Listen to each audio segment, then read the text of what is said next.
ഇന്നലെ രാത്രി നല്ല മഴ പെയ്തത് കൊണ്ട് തന്നെ ഇന്ന് നല്ല ക്ലൈമറ്റ് ആണ്, ഒന്ന് മൂടി നിൽക്കുന്നുണ്ട്. ചൂടൊന്നും അധികം ഇല്ല കേട്ടോ. പിന്നെ അതേപോലെ തന്നെ അത്യാവശ്യം കുറച്ച് തണുപ്പൊക്കെ ഉണ്ട്, ഒരു നല്ലൊരു തണുത്ത കാറ്റും എല്ലാം ഉണ്ട് വിൻഡോ ഓപ്പൺ ചെയ്തപ്പോൾ. അതുകൊണ്ട് ഇന്ന് കിച്ചണിൽ നിന്ന് വർക്ക് ചെയ്യാനായിട്ട് വലിയ കുഴപ്പമില്ലെന്ന് തന്നെ പറയാം. അവിടേക്ക് എങ്ങനെയാ, മഴയൊക്കെ ഉണ്ടോ? ഇപ്പൊ ഓൾട്ടർനേറ്റീവ് ഡേയ്സിൽ ഇവിടെ പാലക്കാട് മഴയൊക്കെ പെയ്യുന്നുണ്ട് കേട്ടോ. അതുകൊണ്ട് കുഴപ്പമില്ലാതെ ഇങ്ങനെ പോകുന്നു. പക്ഷേ പറ്റിയ കിണർ ഇതുവരെ വെള്ളം വന്നിട്ടില്ല. ആദ്യമേ തന്നെ ഞാൻ എന്നത്തെയും പോലെ ചോറിനുള്ള വെള്ളം വെച്ചിട്ടുണ്ട്, അത് അടച്ചു വെച്ചിട്ടുണ്ട് കേട്ടോ, പെട്ടെന്ന് തിളയ്ക്കാൻ വേണ്ടിയിട്ട്. പിന്നെ കുറച്ച് വെള്ളം വെച്ചിട്ട് അതിൽ നമ്മുടെ ഈ പട്ട സിനമൺ ഇട്ട് കൊടുത്തിട്ടുണ്ട്. സിനമൺ വാട്ടർ തിളച്ച് നിറം മാറുമ്പോഴേക്കും നമുക്ക് പെട്ടെന്ന് പുട്ടിനുള്ള പൊടി എടുത്ത് സോൾട്ടും കുറച്ച് വെള്ളമൊക്കെ ഒഴിച്ച് അത് അവിടെ വെക്കാം. ഇപ്പോൾ നമ്മുടെ സിനമൻ വെള്ളം തിളച്ച് വന്നിട്ടുണ്ട്. അപ്പോൾ അത് ഞാൻ കുറച്ച് ഒരു ഗ്ലാസ് എനിക്ക് കുടിക്കാൻ വേണ്ടി മാറ്റി വെച്ച ശേഷം ബാക്കിയുള്ള സിനമൻ വാട്ടറിൽ ഞാൻ ചായപ്പൊടിയിട്ട് ചായ ആക്കിയിട്ട് രാവിലേട്ടിന് കൊടുക്കും. അപ്പോഴേക്കും നമ്മുടെ ചോറിനുള്ള വെള്ളം തിളച്ച് പരിയിട്ട് കൊടുത്തു. പിന്നെ കുറച്ച് മുട്ടയും ബോയിൽ ചെയ്യാൻ വെച്ചിട്ടുണ്ട് കേട്ടോ. ഇനി നമുക്ക് ലഞ്ചിനും പുട്ടിനുള്ള കറി ഞാൻ ഒരു കറി ഉണ്ടാക്കാം എന്നാണ് വിചാരിക്കുന്നത്. അതാകുമ്പോൾ എളുപ്പത്തിൽ പണി കഴിയും, വേറെ ഭാരപ്പെട്ട പണികളൊന്നും ഇല്ല. അപ്പൊ കുറച്ച് മഷ്റൂം നമുക്ക് നമ്മുടെ കയ്യിലുണ്ട്. അപ്പൊ ഞാൻ അതിനുള്ള സവാളയൊക്കെ കട്ട് ചെയ്തെടുത്തിട്ടുണ്ട്. ഇനി ഈ കട്ട് ചെയ്ത സവാള നമുക്ക് മാറ്റി വെച്ച ശേഷം പുട്ടുകുറ്റിയിൽ പുട്ട് ഫില്ല് ചെയ്തെടുക്കാം. അതാകുമ്പോൾ എഗ്ഗ് ബോയിൽ ആയി വരുമ്പോഴേക്കും നമുക്ക് ഫ്ലെയിം ഓഫ് ചെയ്യാതെ ഇത് അങ്ങോട്ട് കയറ്റി വെച്ചാൽ അത് പെട്ടെന്ന് അങ്ങോട്ട് ആവി വന്നോളും. അപ്പോൾ നമുക്ക് വേറെ വേറെ സമയം ഇതിന് മാറ്റി വെക്കാനില്ല.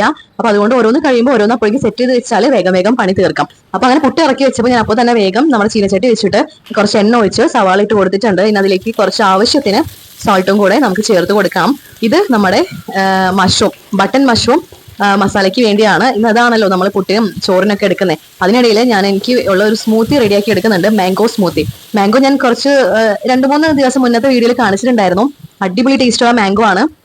അതിൽ ഓട്സും റാഗി പൗഡറും ഡേറ്റ്സ് ഒക്കെ ഇട്ടിട്ടുള്ള ഒരു സ്മൂത്തിയാണ് കേട്ടോ. സവാള വേണ്ടി വന്നപ്പോൾ കുറച്ച് മഞ്ഞൾപ്പൊടിയും പിന്നെ 1 സ്പൂൺ മല്ലിപ്പൊടിയും പിന്നെ 1.5 സ്പൂൺ നമ്മുടെ മുളക് പൊടിയും പിന്നെ കുറച്ച് ചിക്കൻ മസാലയും കൂടെ ഞാൻ ചേർത്ത് കൊടുത്തിട്ടുണ്ട്. എന്നിട്ട് നല്ലപോലെ വഴറ്റിയെടുത്ത ശേഷം ഒരു തക്കാളി ഇതേപോലെ കട്ട് ചെയ്ത് ഇട്ട് കൊടുക്കുന്നുണ്ട് കേട്ടോ. ഇനി അതിൽ കുറച്ച് എണ്ണയും കൂടെ ഒഴിച്ചിട്ട് നന്നായിട്ട് വഴറ്റിയെടുക്കാം. ഇനി നമ്മൾ ക്ലീൻ ചെയ്ത് കട്ട് ചെയ്ത് വെച്ചിരിക്കുന്ന ബട്ടൺ മഷ്റൂം അതിലേക്ക് ചേർത്ത് കൊടുക്കാം കേട്ടോ. ഈ മഷ്റൂം ചേർത്തിട്ട് നന്നായിട്ടൊന്ന് മിക്സ് ചെയ്ത് കൊടുക്കണം. ആ മസാലയൊക്കെ അതിലേക്ക് പിടിക്കട്ടെ.